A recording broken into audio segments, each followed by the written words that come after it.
খলিফা ঘোষণা দিলেন, আজকে নামাজ পড়াবে আমার মেহমান, শাহী মসজিদের ইমাম যিনি মাগরিব পড়াবে আমার মেহমান। আপনারা সবাই নামাজে দাঁড়াবেন উনার পিছে। আজকে মাগরিবের নামাজের পরে উনি ফতোয়া দিবে আমার স্ত্রী তালাক হয় নাই। তখনকার জমানার এক একটা আলেম আর বর্তমান জমানার আলেম এক না। তখনকার দিনের আলেম মিনিমাম 1 লক্ষ হাদিসের হাফেজ না হলে তাকে মুহাদ্দিসই মনে করে নাই। বুঝতেই পারতেছেন, 1 লক্ষ হাদিস এটা বাড়ির কাছে কথা না, প্রায় 1 ট্রাক কিতাব। 1 লক্ষ হাদিসের হাফেজ না হলে তৎকালীন জমানায় মুহাদ্দিসই মনে করে নাই। ইমাম আবু ইউসুফ তিনি নামাজে দাঁড়াইলেন, সমস্ত আলেমরা ওনার পিছে। খলিফা এক কোনায় মনে মনে খুশি, আজকে আমার বউ তালাকের ফতোয়া পেয়ে যাব। শুরু হয়ে গেল নামাজ। আলহামদুলিল্লাহি রাব্বিল আলামিন আর রহমানির রহিম মালিকি ইয়াউমিদ্দিন।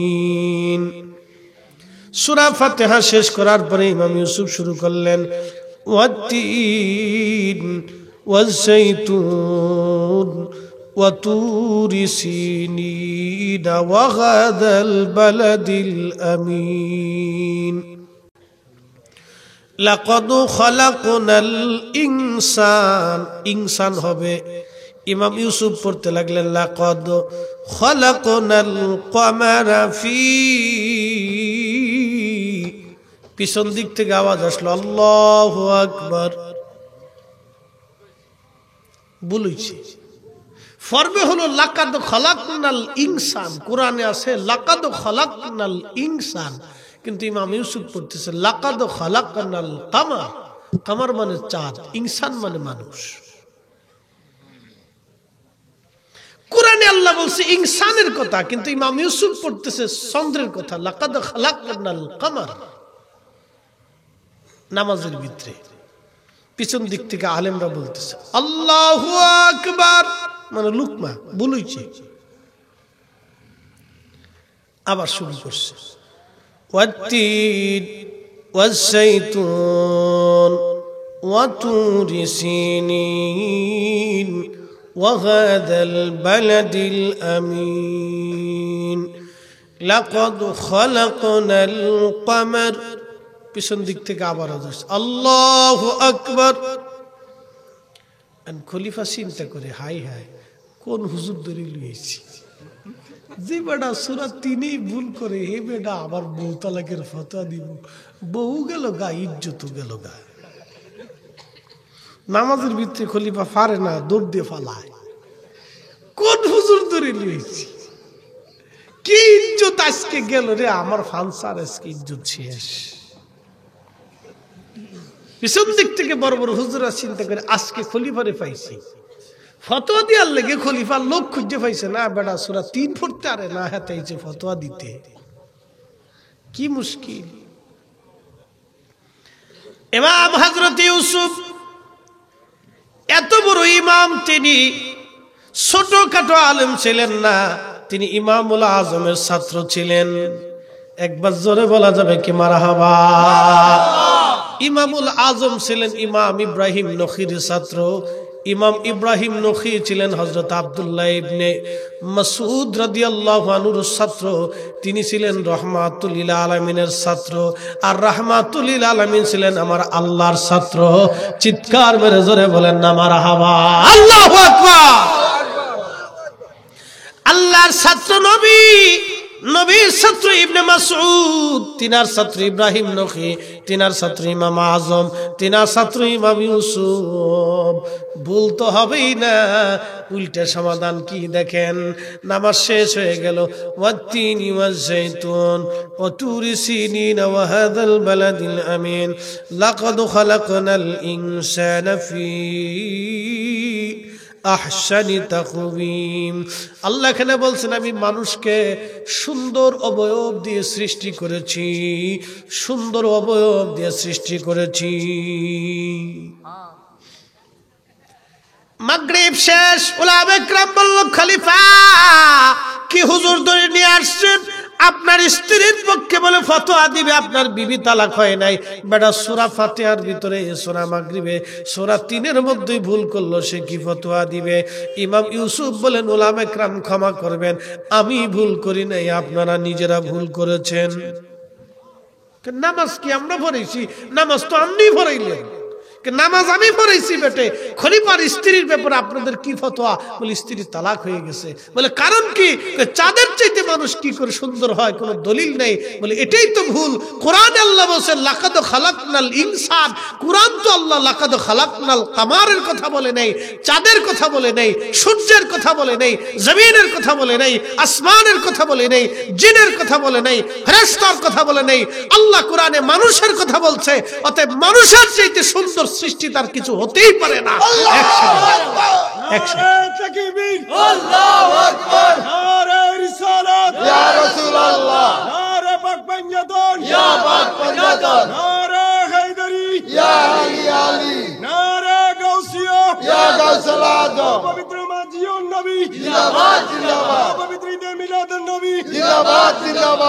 কি বুঝলেন আপনারা? কোরআনে আল্লাহ বহু কিছুর সমাধান দিয়ে রাখছে। মিলাদুন নবী, মাজিউন নবী, এগুলো সব আল্লাহর সমাধান দেওয়া আছে। কামা আরসালনা ফীকুম, ও নবী আপনাকে পাঠাইছি। ওয়ামা আরসালনাকা, আপনাকে পাঠিয়েছি। ইয়া আইয়ুহান নাবিয়্যু ইন্না আরসালনাকা শাহিদ, আপনাকে পাঠিয়েছি। আপনাকে পাঠিয়েছি। নবীকে পাঠাইছে কে? নবী ছিলেন কার কাছে? আল্লাহর কাছে। কোন সূরাতে? নূরের সূরাতে। একসাথে বলবেন না মারহাবা? মারহাবা। কেউ যদি না মানে জোর করে মানান যেত না। ফিরিতি আর মুরিদি তা জোর করে হয় না। না, এগুলো জোর করে না হয় না। প্রিয় মুসলমান, খলিফা খুশি, হাত উঠি। কোরআন বলতেছে মানুষের চাইতে সুন্দর আর কিছু নাই। অতএব মানুষ সুন্দর। যতই ফুল দেন ফুলের চাইতে ফরিদি সুন্দর। এটা আমি বলি নাই, আল্লাহর কোরআন বলেছে। মানুষের চাইতে বেশি সুন্দর কিছু হতে পারে না। কিন্তু এই মানুষকে আবার আল্লাহ বলছেন বালহুম কাল আদাল, এই মানুষই চারপায়া জানোয়ারের মতোই। শুয়োরের সাথে মানুষকে আল্লাহ তুলনা দিয়েছে। কারণ আমার দেশে বহু মানুষ আছে সুরতে মানুষ, ভিতরে জানোয়ারের চাইতেও খারাপ, শুয়োরের চাইতে নিকৃষ্ট। বলে কে? যেই ছেলে তার বাবাকে গালি দেয়, যেই সন্তান তার মাকে মারে, ওটা শুয়োরের চাইতেও খারাপ। কথা বুঝেন নাই মনে হয়? ওটা শুয়োরের চাইতেও খারাপ, ও মানুষ না। সুরতে শুধু মানুষ, হাকিকতে পশুর চাইতে নিকৃষ্ট। শুয়োরের ধর্ম আছে, কুত্তার ধর্ম আছে, কিন্তু এই মানুষের কোনো ধর্ম নেই। নবীর উম্মত শুনিয়া যান। এই জন্য আমার আল্লাহ বলছেন তোমরা ন্যায় করবা, অন্যায় করবা না। তোমরা ন্যায় করবা, অন্যায় করবা না। ন্যায় করবা, অন্যায় করবা না। আমি নবী না মানিলাম, কি যে ভুল করিলাম, ভস্মে ঢালিলাম ঘি। মানুষ হইয়া ভবেতে আইয়া মানুষের করিলাম কি। মানুষ হইয়া ভবেতে আসিয়া মানুষের করিলাম কি।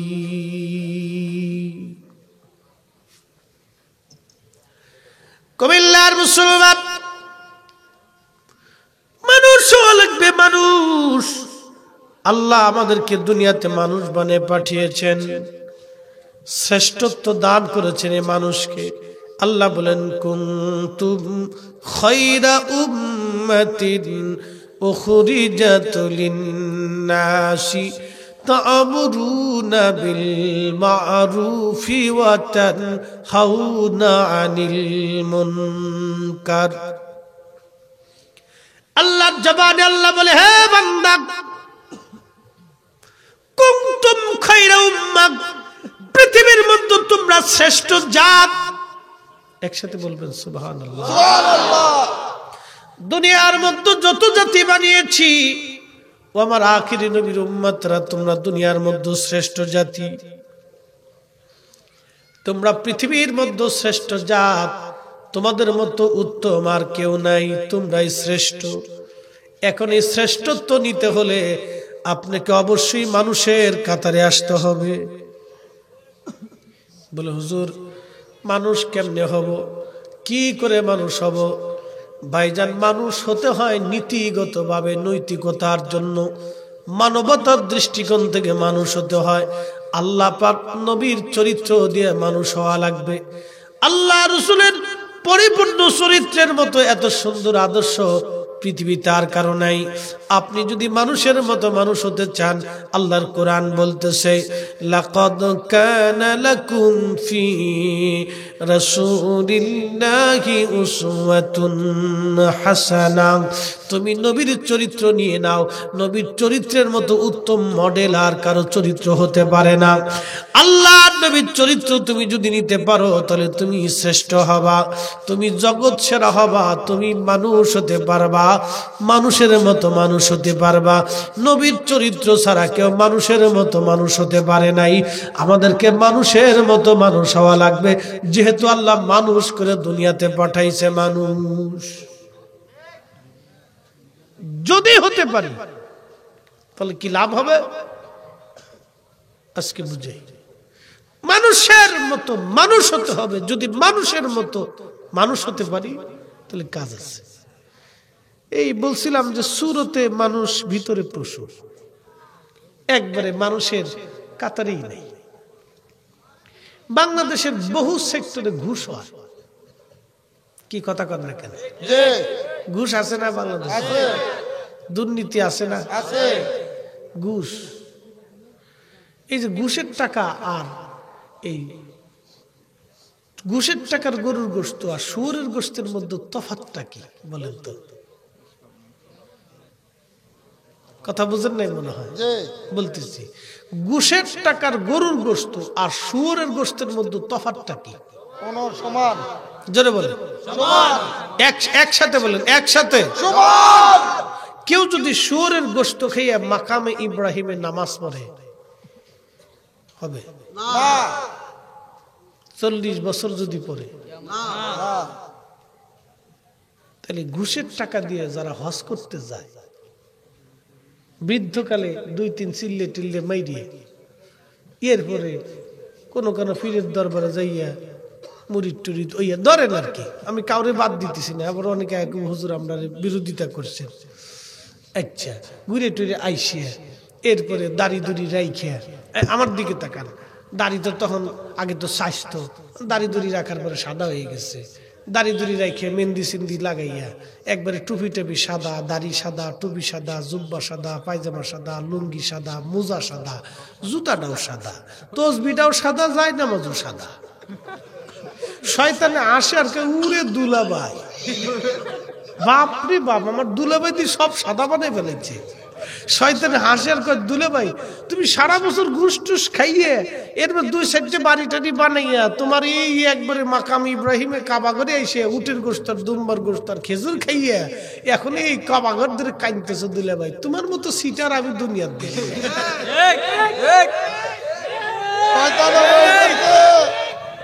শয়তানে আসে কেউরে আন্তর্জাতিক সিটার।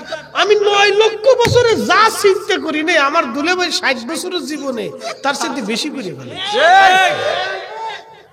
শয়তানে হাসার করে, দুলাভাই এবার যতই তুমি কাবা শরীফ এসে শিক্ষের পারো, কাজ হবে না দুলাভাই, তোর গুরাত মাইরে দিছি।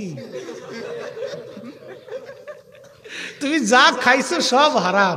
তোমার ওই গরুর গোশত আর শুয়োরের গোশতের মধ্যে তফাৎ নাই, তোমার ওই খাসির গোশত আর কুত্তার গোশতের মধ্যে তফাৎ নাই দুলা ভাই। তোমার রক্ত পর্যন্ত হারাম বানাই দিছে। এখন কাবা শরীফের মাটি খেয়ে ফেললো কাজ হবে না। কথা বুঝে তারপরে যেতে হবে। বুঝতে পারছেন? সর্বনাশ করে দিছে।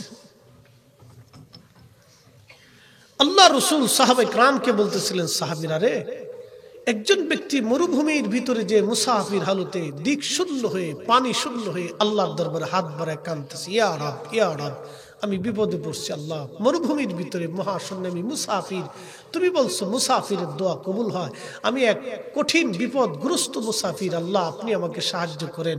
নবী বলতেছে তার হাতের ভিতরে হারামের গোশত, তার শরীরে হারামের রক্ত দিয়ে মানে গঠিত, হারাম খাবার দিয়ে তার রক্ত গঠিত, হারাম খাবার দিয়ে তার গোশত গঠিত, তার মাথার পাগড়ি হারামের টাকা, তার জুব্বা হারামের টাকা, তার জায়নামাজ হারামের টাকা। বলো সাহাবীরা, তার দোয়া কি করে কবুল হতে পারে? তার দোয়া কি করে কবুল হবে? কি করে তার দোয়া কবুল হবে? বলো, তোর স্বামী তো হারাম।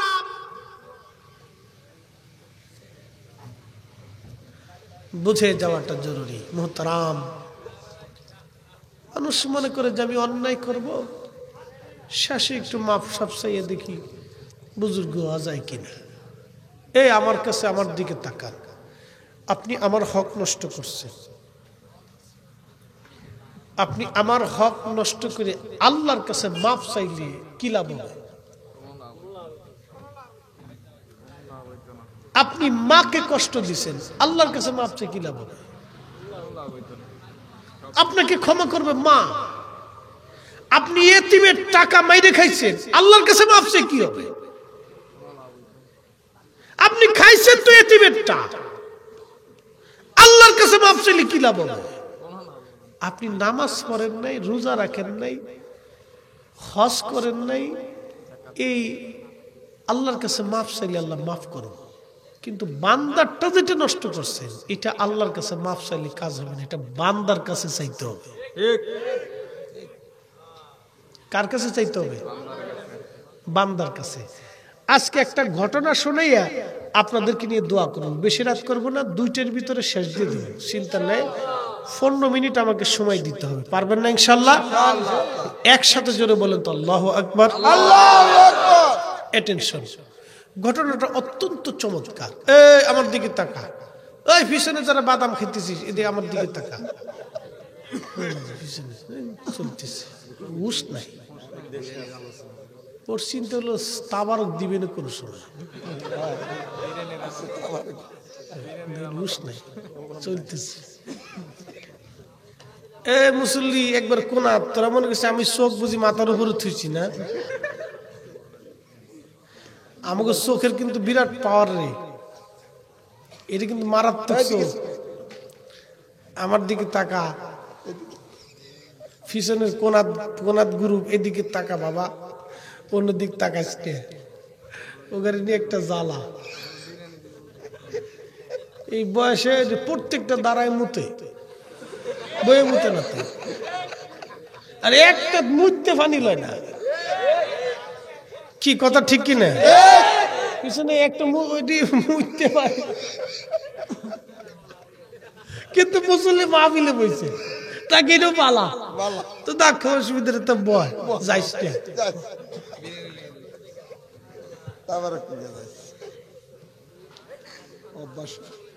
তো যাই হোক, ওরা শিখবে আস্তে আস্তে, বয়স অল্প ঠিক হবে আর কি।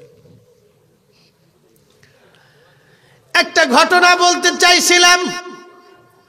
ইমাম জাউজি 900 বছর আগে ওনার কিতাবের মধ্যে ঘটনা লেখেন। পৃথিবী বিখ্যাত একজন আদনালুরি ছিলেন, তার নাম মালিক ইবনে দিনার রাহমাতুল্লাহি আলাইহি। অনেক বড় ওলি। মাত্র 15 মিনিট ডান বাম দিবেন না, সামনে পিছনে তাকাবেন না। রাত 1:30 বাজে, এই সময় ওয়াজ হয় না। এত রাত্রিবেলা আপনাদেরকে জাগায় রাখার জন্য আমি মিষ্টি মিষ্টি কথা বলতেছি। কারণ আপনাদের ঝিম আসবে, ঘুম আসবে, এত রাত্র পর্যন্ত বসে ওয়াজ কেউ শুনে না, একমাত্র আল্লাহর গোলাম নবীর প্রেমিক ছাড়া সম্ভব না। কথা বলেন ঠিক কিনা? আল্লাহু আকবার। ইয়া রাসূলুল্লাহ, জিন্দাবাদ জিন্দাবাদ, জিন্দাবাদ জিন্দাবাদ, জিন্দাবাদ জিন্দাবাদ। মনোযোগ লাগান। হযরত মালিক ইবনে দিনার বলেন, আমি হজে গেলাম, হজ শেষ করার পরে আমি চিন্তা করলাম, রব কার হজ কবুল হলো, কারটা হলো না, যদি জানতে পারতাম। আক্ষেপ নিয়ে রাত্রিবেলা ঘুমাইছি, স্বপ্নের ঘরে আমার আল্লাহ ডাক দে বলেন, মালিক ইবনে দিনার সবার হজ কবুল হয়েছে, কিন্তু একজন হাজির হজ কবুল হয় নাই এবং তাকে ক্ষমা করা হয় নাই। সবাই ক্ষমা পাইল কিন্তু একজন ক্ষমা হয় নাই। সবার হজ কবুল হয়েছে কিন্তু একজনের হজ হয় নাই। মালিক ইবনে দিনার চিন্তায় পড়ে গেলেন, বলো কি একজনের হজ হলো না? হায় হায়, লোকটা যদি আমি মালিক ইবনে দিনার হই, আমার জীবন বড় বরবাদ সর্বনাশ হয়ে যাবে। আল্লাহর ওলিরা সব সময় নিজেকে হায় মনে করতেন, পাপিষ্ট মনে করতেন। আল্লাহর ওলি মালিক ইবনে দিনার বড় চিন্তায় পড়ে গেলেন, আল্লাহ এই লোকটা যদি আমি হই তো আমার জীবন বরবাদ। পরের দিনও কাঁদতে কাঁদতে ঘুমাইছে, আল্লাহ ওই লোকটা যাতে আমি না হই। সবাই রে দিলা, আমারে দিলা না, সবাই পাইল আমি পাইলাম না, কি সর্বনাশ গো। মালিক ইবনে দিনার রাত্রিবেলা আবার ঘুমাইছে। পরের দিন স্বপ্নে আমার মালিক মাওলা এসে বললেন, মালিক ইবনে দিনার সবার হজই কবুল হয়েছে, তোমারটাও কবুল হয়েছে, তবে একজনের হজ কবুল হয় না, তার নাম মুহাম্মদ ইবনে হারুন সমরকন্দি। মুহাম্মদ ইবনে হারুন সমরকন্দি বর্তমানে উজবেকিস্তানের বুখারা, আফগানিস্তানের পাশের দেশের নাম উজবেকিস্তান, উজবেকিস্তানের পাশে উজবেকিস্তানের একটা শহরের নাম সমরকন্দ। এই সমরকন্দের অধিবাসী মুহাম্মদ ইবনে হারুন সমরকন্দির দোয়া কবুল হয় নাই, তাকে ক্ষমা করা হয় নাই, আস্তার হজও কবুল করা হয় নাই। মালিক ইবনে দিনার চিন্তায় পড়ে গেলেন, হায় হায়, সবার হজ হলো, এই লোকটার হজ হলো না।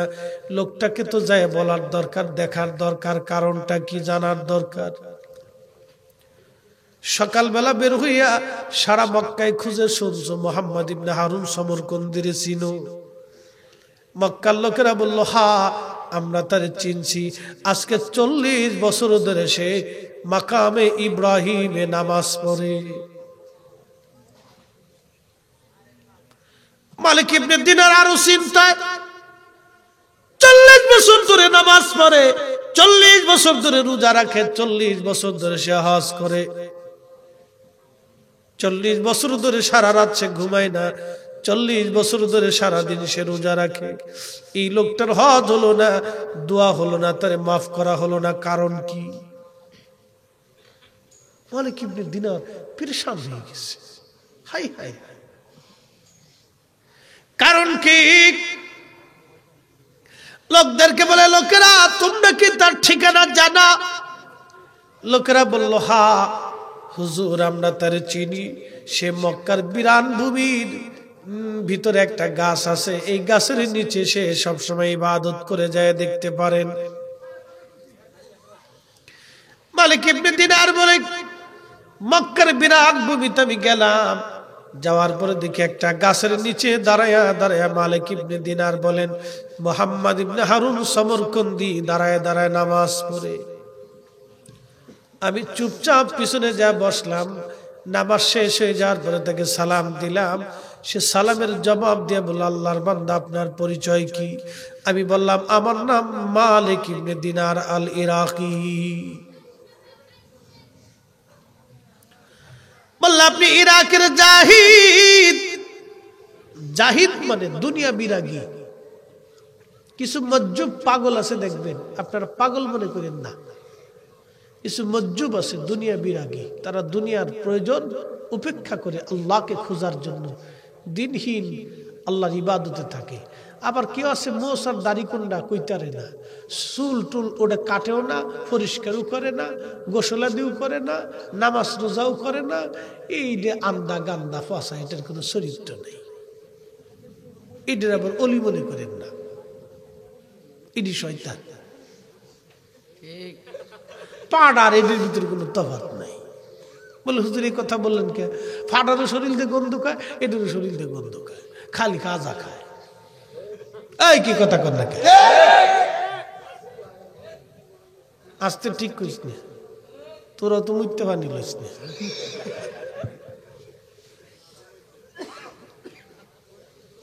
ঠিকের বেলায় আছে, ঠিক ঠিক ঠিক, ও নিজে মুইতে পানি লয় না।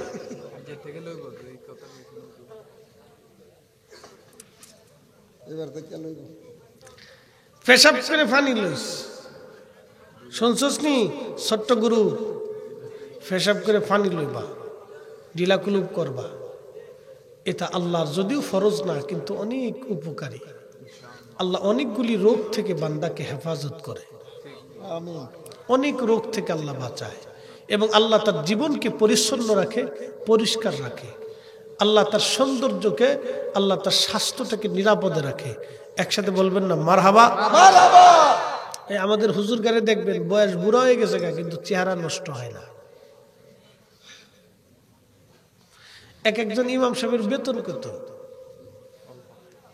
2000, 3000, 5000। এই তো হুজুর 3000। 3000টা কি হয়? দেয় না 5-6 মাস বেতন। 5000 টাকা, 7000 টাকা, 8000 টাকা, 10000 টাকা। যার 5000 টাকা বেতন ইমাম সাহেবের, এই ইমাম সাহেব যে কারো বাড়ি ডাহাতি করে না, এত কপাল ভালো। আমার দেশে বহু ছেলে পেলে আছে, ওর 5000 টাকার মাসে ওর খরচা হয় না, অথচ এই লোক ইমাম সাহেবের বেতন মসজিদে 500 টাকা দিতে চায় না। একটা বিড়ির দাম 10 টাকা। হ্যাঁ, আমি খাই না, এর লেগে কইতে পারি না। কত? 10 টাকা পাওয়া যায় না? আছে না? শোনেন, আগে আমরার বাড়ি জোন আসতো, মানে কাজের লোক। ওই আমার বড় ভাই বলতো যে বিড়ি নিয়ে গিয়ে, তখন 2.5 টাকা হলে সোনালী বিড়ি পাওয়া যেত 25 টাকা। এটা আমার মনে আছে। আকিজ বিড়ি, সোনালী বিড়ি 2.5 টাকা, 3 টাকা হইলে 25টা বিড়ি পাওয়া যেত। আমি একটা জিজ্ঞেস করলাম কয়টা বিড়ি খান? আমি 60টা বিড়ি খাই প্রত্যেক দিন। আমি উরে সর্বনাশ, এটা মানুষ না জিন? 60টা বিড়ি তোর লাগে তো কি পরিমাণে খায় বেড়া? যদি মুখ ছাড়া অন্য কোনো সিস্টেমটা টানার সুযোগ থাকতো, তাহলে ওই দিক ওটাই চালাইতো।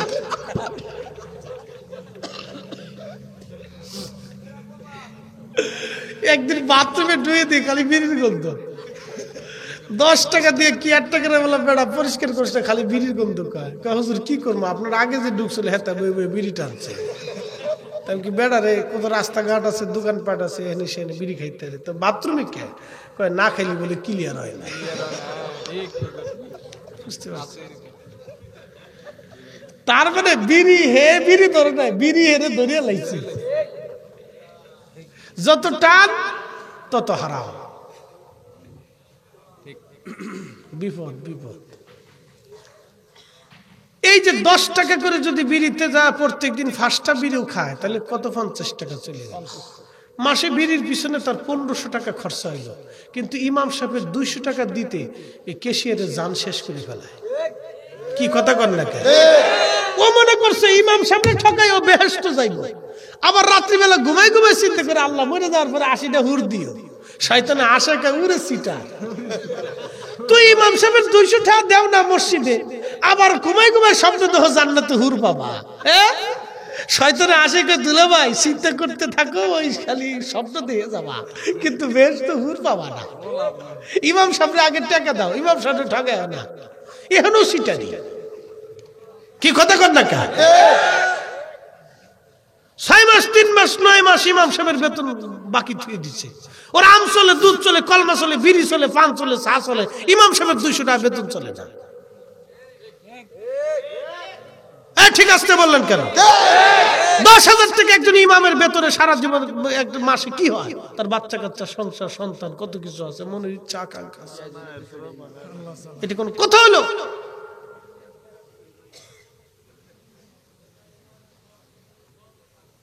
এটা কোন কথা হইলো? মানুষটা একটা ইনসাফের মধ্যে থাকা উচিত। মোহতারাম উপস্থিতি, কষ্টে পড়ে কথাটা বলতেছি, মনে দুঃখ পাওয়ার কিছু নেই। আবার অনেকের হুজুরের চেহারা বালা। কেন ভালো থাকে কান্ত? 10,000 টাকা বেতনে বালা কেন ভালো থাকে জানেন? দিন শেষে হুজুরের একটাই চিন্তা, আমার রিজিকের ফয়সালা আল্লাহ করে। কি কথা কর না? কে করবে? আল্লাহ। আরেক বেটা ঘুষ খাইও তার চেহারা বালা না, ওর সে ঘুষ খাইতে খাইতে চেহারা কুত্তার মতো হয়ে গেছে। না দেখেন, যারা বেশি ঘুষ খায়, অন্যায় করে, ওর চেহারা কুত্তার মতো হয়ে যায়। কি কথা কর না? আমি যদি খারাপ বলে থাকি তো বলবেন হুজুর খারাপ বলছেন। ও চেহারার ভিতরে কিচ্ছু থাকে না, ও চেহারা দেখলে বোঝা যায় এটার শয়তানি আছে অন্তরে। বাপরে বাপ, কষ্ট হইতেছে আপনাদের? চলবে সারা রাত, কোনে 2টা বাজে কিন্তু।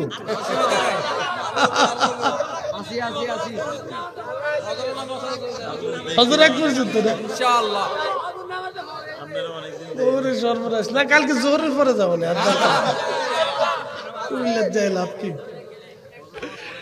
কালকে সকালবেলা একবার কুমিল্লার রসমালাই দিয়ে বাদ পাঠাই দিয়ে না, হুজুর জানবে। আলহামদুলিল্লাহ। বন্ধু আমার ওয়াজ শেষ।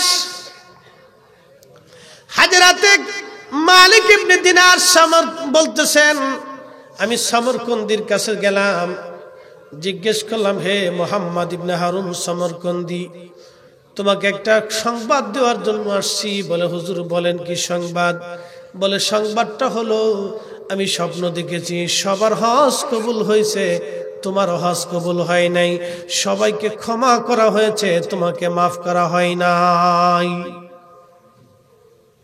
অ্যাটেনশন, আমার দিকে তাকাবেন, কথাটা অল্পতে শেষ করে দিচ্ছি, আর কথা বাড়াবো না, কারণ রাত বেশি হয়ে গেছে। মুহাম্মদ ইবনে হারুন সমরকন্দি চোখের পানি ছেড়ে দিয়ে কেঁদে দিয়া বলেন, হুজুর 40টা বছর ধরে 40 জন আবদাল এসে আমাকে সংবাদ দিয়ে গেছে সবার হজ হয়, কিন্তু আমার হজ হয় না। সবার গুনাহ মাফ হয়, কিন্তু আমাকে মাফ করা হয় না। মালিক ইবনে দিনার বললেন, ভাইরে বলবা কি, তুমি জীবনে কি অন্যায় করছো? বলে, হুজুর আমার জীবনের একটা ভুল আমাকে এই পর্যন্ত নিয়ে আসছে। বলে, তোমার ভুল কি, তুমি দয়া করে বলো। তখন মুহাম্মদ ইবনে হারুন সমরকন্দি বলে, হুজুর আমি তখন ছিলাম টাগরা যুবক, বিয়ে করেছি, কিন্তু আমি নেশাগ্রস্ত ছিলাম। হুজুর প্রত্যেক দিন রাত্রিবেলা আমি নেশা করে বাড়ি আসি। শাবানের শেষ রাত, মাহে রমজান আসবে, আমি ওই রাত্রিবেলা নেশা করে বাড়ি আসছি। আমার আম্মা উনুনে চুলার পাশে রান্না করতেছিল। নেশা করে যখন বাড়ি আসছি, আমার মা আমার হাত চেপে ধরে বলল, বেটা এই শাবানের শেষ রাত্রিবেলা সবাই রমজানের জন্য প্রস্তুতি নেয়, আর তুমি নেশা করে বাড়ি আসছো, সবাই মরে যায়, কত সন্তান মরে গেল, তুই বেটা মরিস না, তুই কেন এখনো বেঁচে আসিস? মায়ের কথা শোনার পরে আমার রাগ এসে গেল।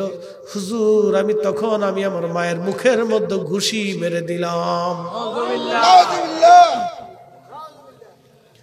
মাকে যখন মা আগাম্বিত হয়ে আমাকে বকাঝকা শুরু করলেন। মায়ের বকা সহ্য করতে না পেরে হুজুর মাকে জাপটে ধরে ধাক্কা দিয়ে আমি আগুনের মধ্যে ফেলে দিয়েছি। হুজুর আমি বড় অন্যায় কাজ করেছি, আমি তখন নেশাগ্রস্ত। আমার স্ত্রী আমাকে ধাক্কা দিয়ে টেনে নিয়ে ঘরের মধ্যে নিয়ে দরজায় তালা মেরে দিলেন। সকালবেলা যখন নেশার ঘোর কেটে গেল, নেশার ঘোর কাটার পরে আমার স্ত্রীকে ডাক দিলাম। স্ত্রী কর্কশ ভাষায় বললেন, আপনি সর্বনাশ করে ফেলেছেন। কালকে রাত্রিবেলা আপনি আপনার মাকে চুলার উনুনের মধ্যে, আগুনের মধ্যে ফেলে দিয়ে হত্যা করেছেন। হুজুর, এই কথা শোনার পরে আমি আর সহ্য করতে পারি নাই।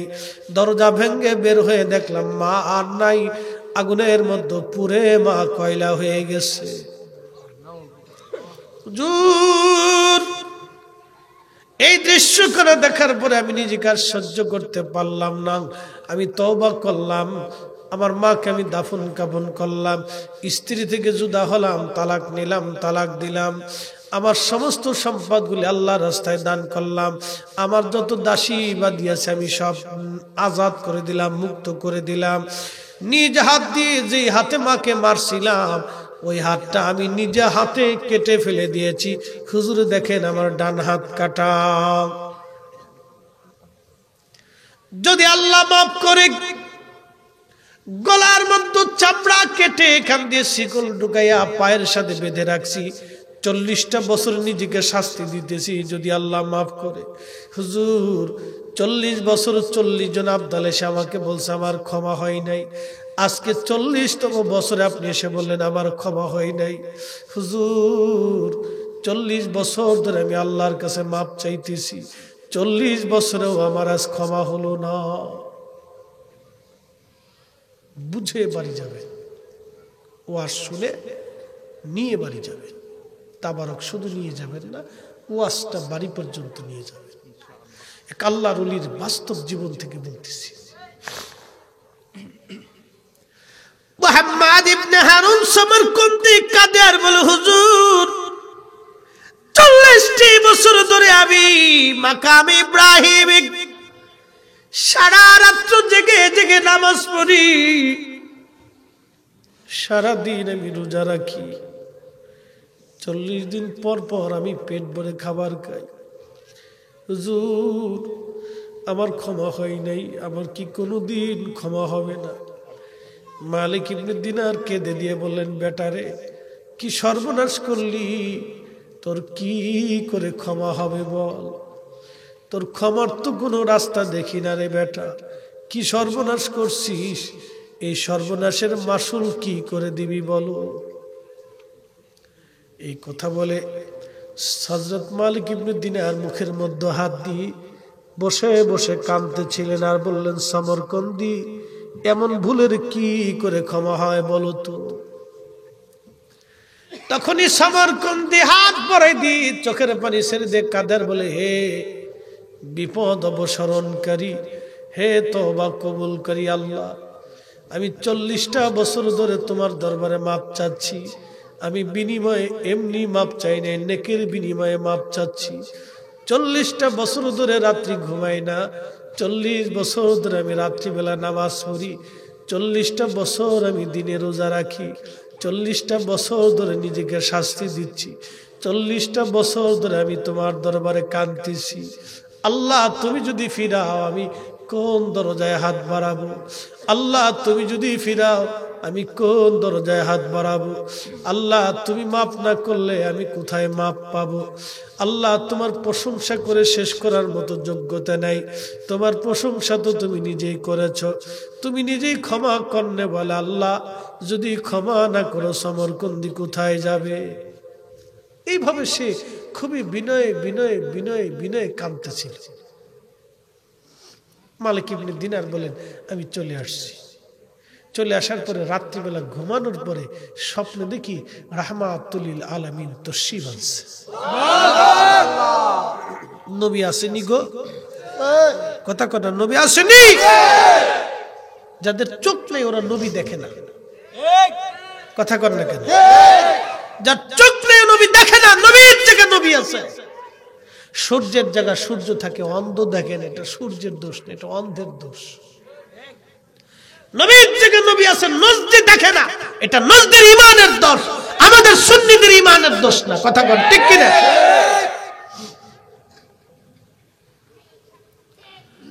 আল্লাহ নবী বলেন, মান রাআনি ফিল মানামি ফাকাদ রাআল হক।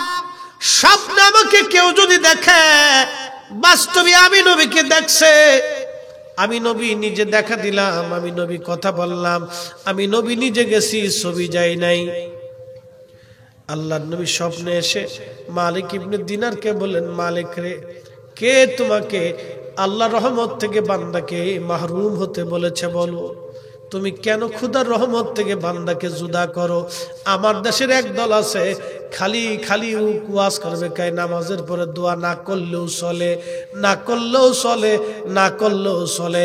ওরা আল্লাহর রহমত থেকে বান্দারে দূরে সরায়, ওরাই হলো শয়তানের দালাল।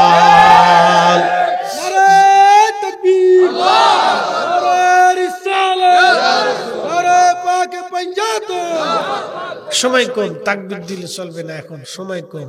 শোনেন, যারা আল্লাহ রহমত থেকে বান্দারে জুদা করে, এটা হলো শয়তান। বুঝলে বুঝপাতা, নইলে তেজপাতা, কিচ্ছু করার নাই। বুঝে বাড়ি পর্যন্ত যাবেন বাপ, এটা কারো বিরুদ্ধে না, এটা হকের পক্ষে। যদি হক বলতে যায় সবাই বিরুদ্ধে চলে যায় তো চলে যাবে, কিচ্ছু করার নাই। কথা ঠিক কিনা? আমরা চাবো কার কাছে? দিবে কে? আল্লাহ। রহমত কার হাতে? আল্লাহর হাতে। মাগফিরাত কার হাতে? আল্লাহর হাতে। তো চাইলে তোমার শরীর জ্বলে কে? কারণটা কি? তার মানে বোঝা গেল শয়তানের দুলাভাই খালি নাকি, খালাতো ভাই, মামতো ভাই, জ্যাঠাতো ভাই, ফুফাতো ভাই, যাই কোন, ওর জ্বলে কে? মুহাম্মদ ইবনে হারুন সামরকন্দির নবী এসে বললেন, মালিক ইবনে দিনার, তুমি যাও সমরকন্দিকে বলো আল্লাহ সমরকন্দিরে মাফ করে দিচ্ছে। সুবহানাল্লাহ কইলেন না? সুবহানাল্লাহ। সমরকন্দির কে মাফ করছে? আল্লাহ। আল্লাহ মাফ করে দিছে। তবে এবার আসে, তবে তার মায়ের সাথে নাফরমানি সে করেছে, অন্যায় করেছে। কিয়ামতের মাঠে আল্লাহর আদালত বসবে, যেদিন শিংওয়ালা শিং ছাড়া প্রত্যেকটা প্রাণীর বিচার হবে। শুধু মানুষের বিচার না, গরু ছাগলের বিচার হবে, হাঁস মুরগি ভেড়া বকরির বিচার হবে। বলে হুজুর, মুরগির বিচার কেমনে হবে? উত্তর পাড়ার মুরগি দক্ষিণ পাড়ার মুরগিরে ঠুকাইছিল, কিয়ামতের ময়দানে ওই মুরগা বলবে আল্লাহ আমারও মারছিল। আল্লাহ বলবে তোমার যেইভাবে ঠকাইছিল, ঠকিয়েছিল, মারছিল, তুমি সেইভাবে তারে কামড়াই দাও। আল্লাহর এইরকম বিচার কিয়ামতের মাঠে হবে। গরু গরুরে বলবে, গরু আল্লাহ উত্তর পাড়ার গরু আমারে মারছিল, আল্লাহ বলবে তোমার যেইভাবে গুতাইছিল তুমি সেইভাবে গুতাই দাও। নবী আমার দেখে বলে, মালিক ইবনে দিনার, কিয়ামতের মাঠে আল্লাহ প্রত্যেকটা প্রাণীর ফয়সালা করবে। সেই দিন আমার আল্লাহ মুহাম্মদ ইবনে হারুন সমরকন্দির মায়ের সামনে তার বিচার করবে। বিচারের রায়টা মায়ের পক্ষে থাকবে, সমরকন্দির বিরুদ্ধে হবে। আল্লাহ পাক দুনিয়ার 3 দিনের সময় 72 ঘন্টা, কত ঘন্টা? দুনিয়ার 3 দিনের সমান 72 ঘন্টা টাইম আল্লাহ পাক সমরকন্দিরে মায়ের পক্ষে ফয়সালা দিয়ে আল্লাহ তাকে জাহান্নামের আগুনের মধ্যে নিক্ষেপ করে দিবে। 3 দিন পর্যন্ত তাকে জাহান্নামের আগুনে কঠিন, জটিল তো কঠিন শাস্তি আল্লাহ তাকে দিতে থাকবে। তারপরে 3 দিন পরে মায়ের অন্তরে মায়া লাগবে, মায়ের সুপারিশে আল্লাহ তাকে মাফ করবে। আল্লাহু আকবার। কার সুপারিশ? কথা কর না কেন? কার? কার? তারপরে আল্লাহ মায়ের সুপারিশে মাফ করবে। আল্লাহর ফয়সালা এটা। অতএব বান্দার হক নষ্ট করে কেউ যদি বুজুর্গ সাজবার চান, কাজ হবে না, এটা মনে রাখবেন। কুমিল্লার মুসলমান মায়ের সাথে নাফরমানি করার জন্য আমার আল্লাহ সমরকন্দির এরকম বিচার করবেন, তারপরেও ক্ষমা হবে না। 3 দিন জাহান্নামের আগুনে তাকে জ্বলতেই হবে। কারণ মার সঙ্গে নাফরমানি করেছে। ও গো মা, তুমি এ ধরনের শ্রেষ্ঠ নিয়ামত তোমারই পদ তলে রয়েছে জান্নাত, তোমারই পদ তলে রয়েছে জান্নাত। 40 বছর ধরে, এত বছর ধরে ইবাদত করল একজন লোক, আল্লাহর বান্দা মাকাম ইব্রাহিমে হাতিমে কাবায় 40 বছর একটানা মাপসা, 40 বছর একটানা ইবাদত। তারপরও আমার আল্লাহ তারে 3 দিন জাহান্নামের আগুনে পোড়াবে শুধু মায়ের সাথে নাফরমানি করার জন্য। যুবক কুমিল্লাবাসী, আপনাদেরকে বলে যাচ্ছি, আর না গো বন্ধু, আর না। মক্কার ইমাম হলেও কাজ হবে না, ইমাম হলেও কাজ হবে না। যত বড় বুজুর্গ হন, মায়ের সেবা ছাড়া জান্নাত মিলবে না, মায়ের হক আদায় না করলে জান্নাত মিলবে না। আজকে থেকে নিয়ত করে যাবেন, রব যতদিন বেঁচে থাকবো মাকে কষ্ট দেব না। আমার নারী সমাজকে বলবো, বোন আপনাদেরকে বলতেছি, যেই ঘরে আপনি যাবেন ওই ঘরের বৃদ্ধ মা এবং বাবা যারা থাকবে নিজের মায়ের মতো মনে করে তাদের সেবা করে যাবেন। আল্লাহর কসম করে বলি, জীবনে শান্তি হবে, সংসারে আমার আল্লাহ বরকত দিয়ে দিবে। আল্লাহ তৌফিক দিক, সকলে বলেন আমিন।